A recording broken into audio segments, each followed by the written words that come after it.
Akbar sir, please take the mic.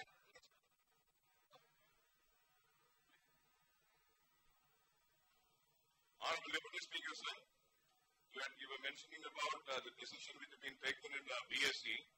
In that, from my party, I raised the issue about the incident which had happened yesterday in near Vikarabad, in a village by the name Mominpet, where a mosque was attacked and stones were pelted, and then later on, when the Muslim youth went to pacify the situation, control the situation, they were again beaten up.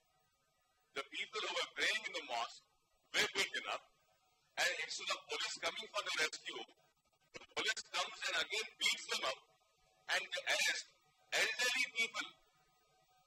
There are elderly people aged about some 70, 80 years old, and they were arrested. 50 Muslim youths are arrested there. And again in Anantapur also, 2 years old case, there are also 50 Muslims are being booked over there. They are also been getting arrested. So 100 Muslim youth are arrested there.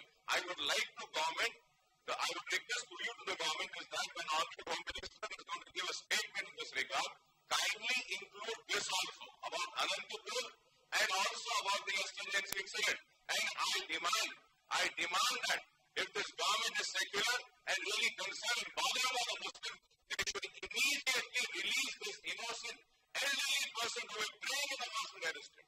I hope that the government will come with a statement regarding this also. గౌరవ సభాపతి గారి ఛాంబర్లో సభలో ఉన్నటువంటి అన్ని రాజకీయ పార్టీల floor లీడర్లు